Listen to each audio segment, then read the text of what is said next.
Assalamualaikum warahmatullahi wabarakatuh. Greetings of peace to humankind. Tayong lahat ay payapa dapat dahil ang mundo namin ay mundo natin. Kailangan lang nating magkaunawaan. Ako po si Princess Habiba Saripaudak, mag-uugnay sa bawat isa tungo sa pangmatagalang kapayapaan. Dito sa Mundo ng Salam ay aming bubuksan ang tulay ng kapayapaan. Para sa iyo at para sa akin, para sa ating lahat, ang Salam TV.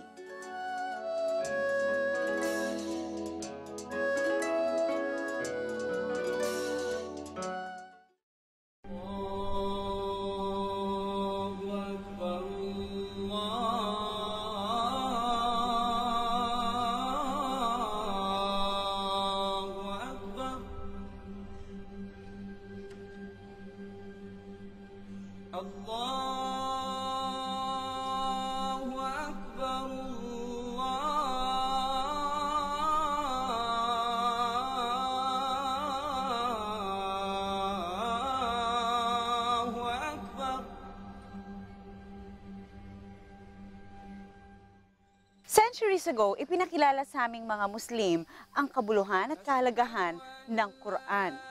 Mula noon ay umaalingongo pa rin sa buong mundo ang nakabibighani himig ng banal na aklat na ito. Isa itong parang awit na humihikayat sa puso, isip at kaluluwa ng mga nakaririnig na yakapin ang Islam. Dito sa Tokyo, Japan, nagtungo ako noong 2008 para sa misyong ipakilala ang mga Moro sa Mindanao at ang aming relihiyong Islam sa ilang kabataang mag-aaral. Dahil sa positibong bunga ng aming munting misyon, masarap sa pakiramdam na malamang naging bahagi ako ng pagpapalaganap ng aming pananampalataya. Si Janeza Pangandaman ay kapwa ko Maranao. Isa siyang halimbawa ng Muslim na hindi natitinag sa pananalig sa aral ng Islam. Ito ay sa gitna ng kanyang pag-iisa sa bansang Japan. Janeza, makwento ka naman. Saan ka dito sa Tokyo? So far, so good. Dito sa Japan, gaano ba kalakas yung relihiyong Islam? Dito sa Japan, hindi masyado malakas, to be honest. Mas malakas dito yung mga Buddhist, Shinto. But still, yung mga Muslim na believer, matatag talaga yung faith nila, of course. Oh, really? Yes. So ikaw, kasama mo sa bahay, are you with your family or you're living alone? I live on my own. Oh, yes. Really? Yes. So how come na napapatatag mo yung religion mo as a Muslim woman? Pag may oras ako, kasi syempre busy ang Tokyo, magtrabaho dito, pumupunta naman ako ng mosque, nagsisimba ako, at saka nagbabasa naman ako ng Quran. Minsan, maraming temptation din po, kaso I believe na yung Islam mismo is the only religion that can bring peace to everyone. Wow. So, I do have a strong faith.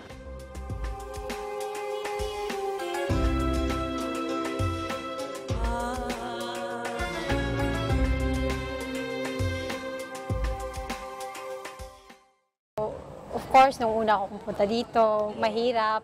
What age ba? What age?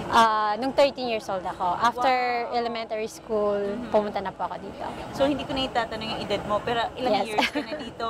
15 years. So, 15 years. At paano mo tinanggap yung challenge? Of course, nahirapan ako sa language, sa culture, at saka sa religion, of course, kasi iba naman yung religion nila dito. But I'm thankful kasi yung mga Japanese, kinukonsider nila yung Muslim. For example, hindi ako makain ng baboy. Okay. Nagluluto sila na walang baboy, mga ganun.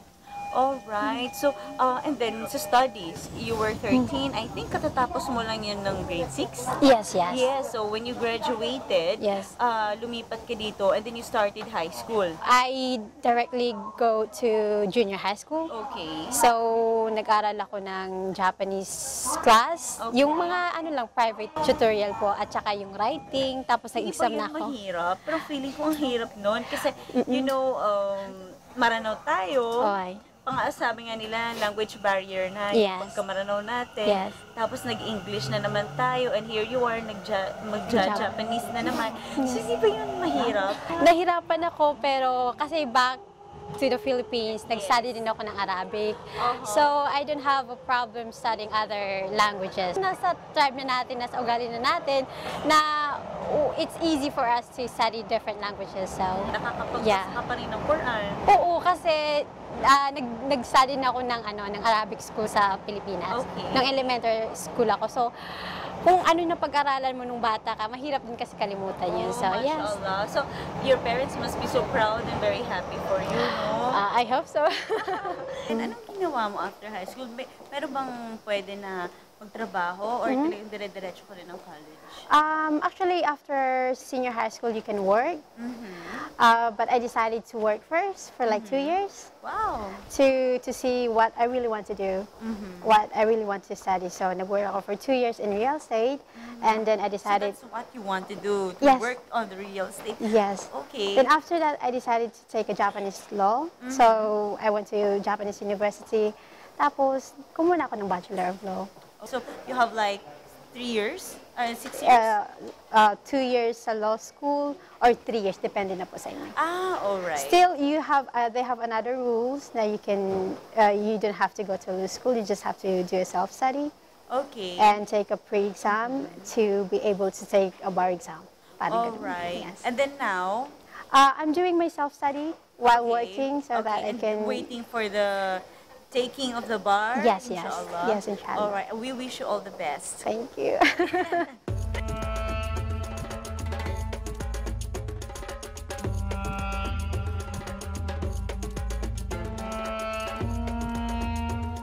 May mga nanalig naman sa relihiyong Islam matapos ang aking pakikipag-ugnayan sa mga estudyante sa lugar na ito.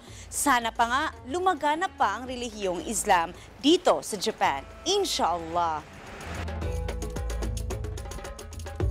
Natagpuan ni Shiho Ilam Masuda, isang Hapon, ang kapayapaan ng buhay sa aming pananampalataya, kaya't pinili niyang maging isang Muslim. Layunin niyang unti-unting ipaalam sa mga kapwa niya Hapones na dapat tanggapin siya sa kanyang naging pasya. Okay, it's such a touchy subject to become Muslim in Japan because they don't understand about Islam. Yeah, I became Muslim with, how can I say, like honest mind, pure.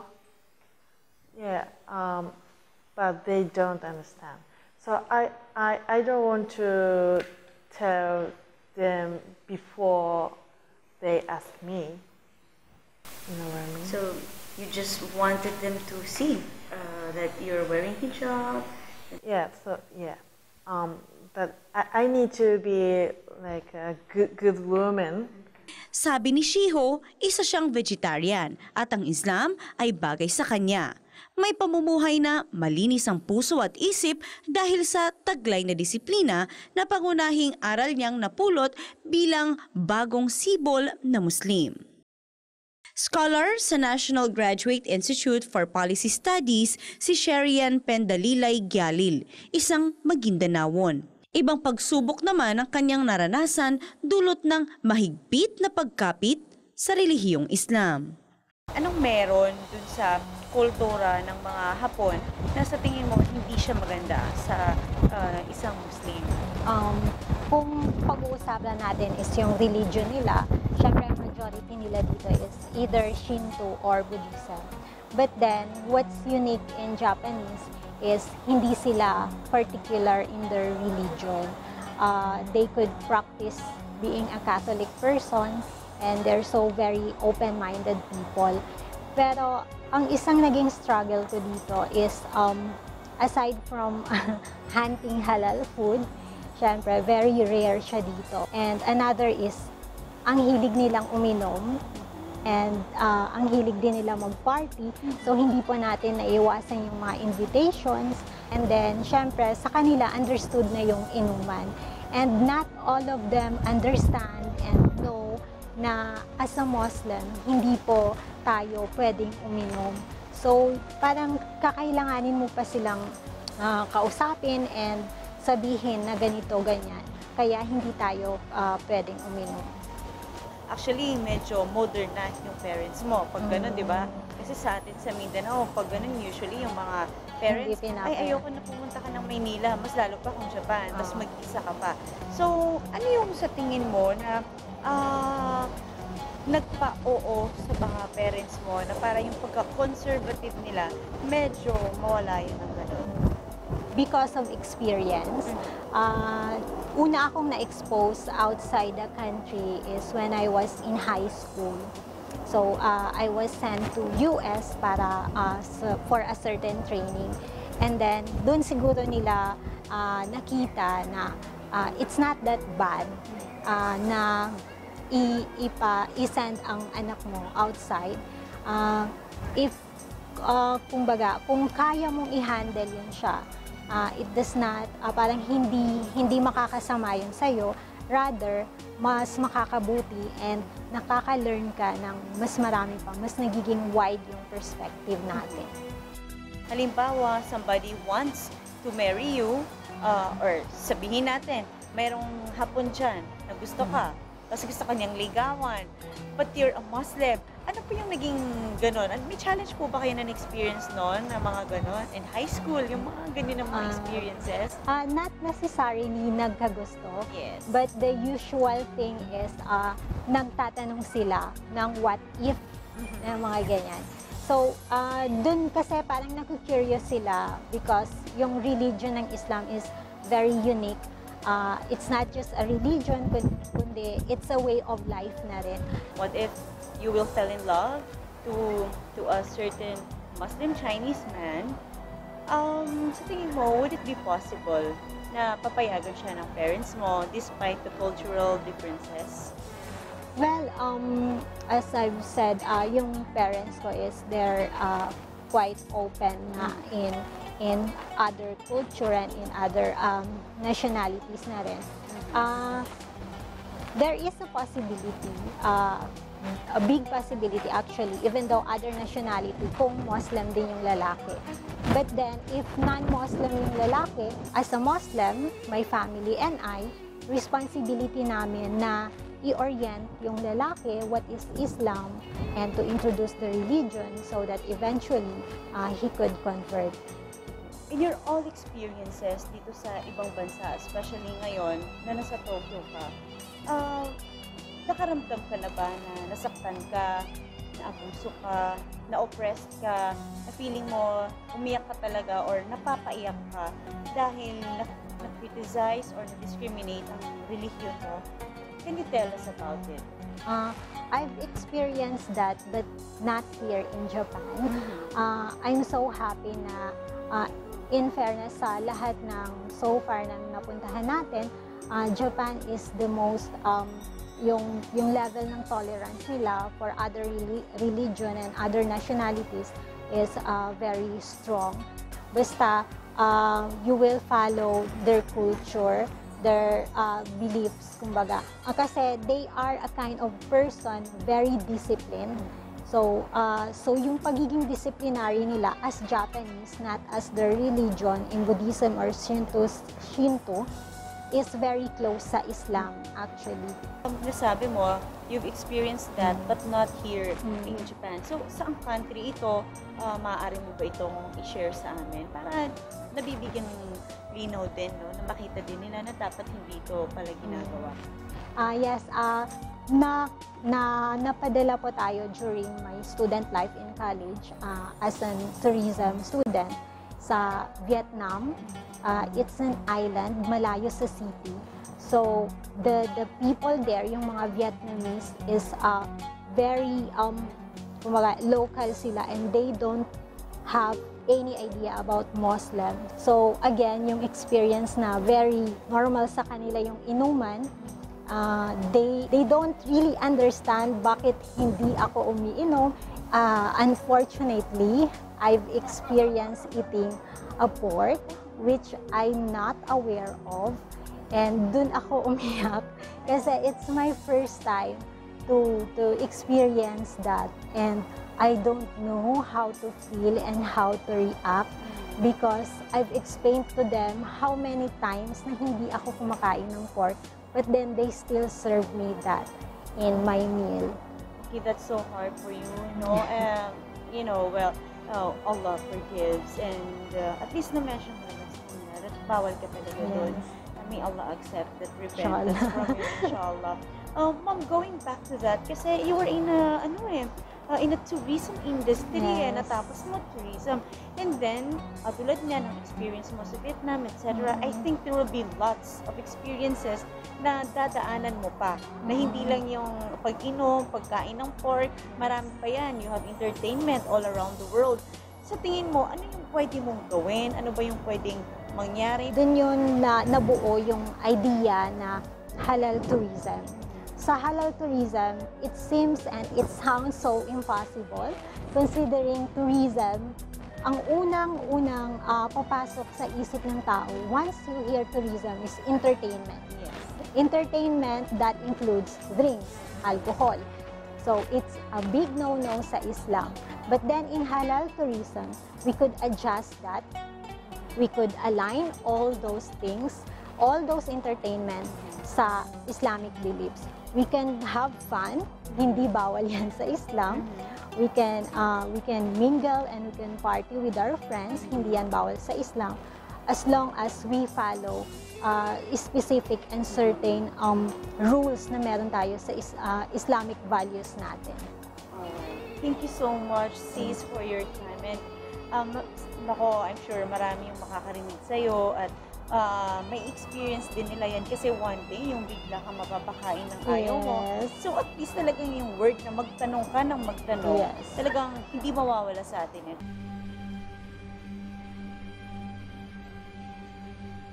أشهد أن محمدًا رسول الله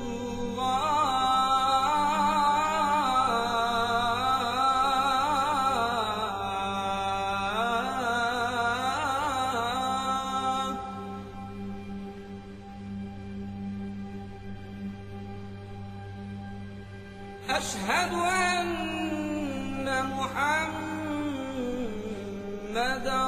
رسول الله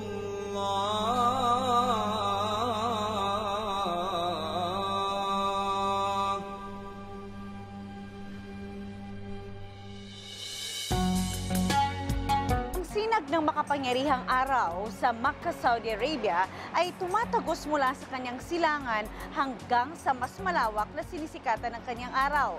Kaya't saklaw ng liwanag ang pagkilos ng mga kapatid nating Muslim sa anumang panig ng daigdig. The knowledge of Islam came to Japan through the European people's view of Islam, went through Japanese people.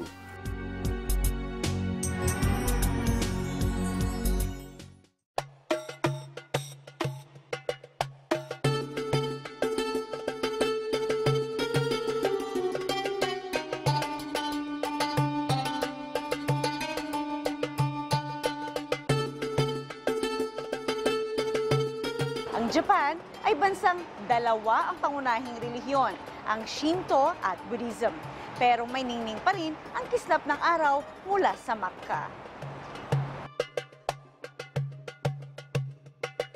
Abdul Karim, ang Muslim name ng Hapon na si Shimoyama Shigeru. Aktibo siya sa pagpapalaganap ng aming pananampalataya sa mga kabataang Hapones sa Tokyo.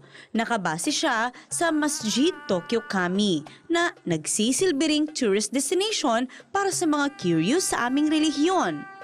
Ang Ramadan para kay Shimoyama ay mayroong mas malalim na kahulugan patungkol sa ating katawan, kaisipan at espiritualidad. Ramadan, the meaning of Ramadan, several meaning. Ramadan, every day we will start fasting before the sunrise. Until sunset, we will fasting, okay? So, we will offer our sons to drink water, or to eat piece of bread to Allah, God. Thank you very much. We offer our great thanks to Allah. This is one meaning. Second meaning, during Ramadan, we cannot eat and drink before the sunrise until sunset. It means we should be patient. Patient. Patient is very important teaching in Islam. When you become angry, be patient. So, during Ramadan, we will understand the real meaning of patient. That is very important. And third is, during Ramadan, we can feel hungry, real hungry during the daytime. It means the poor people who cannot eat, they are always hungry. We can understand their feeling. So we will donate sometimes food, money during Ramadan. Through the year round, our stomach, our body always working. But during Ramadan, our stomach and others can take rest. Don't be emotional. So during Ramadan, we will reset our body and soul, and always we will be conscious to the Allah. We will never forget the great thanks, and we will never forget everything from the Allah. That is very important teaching of Ramadan.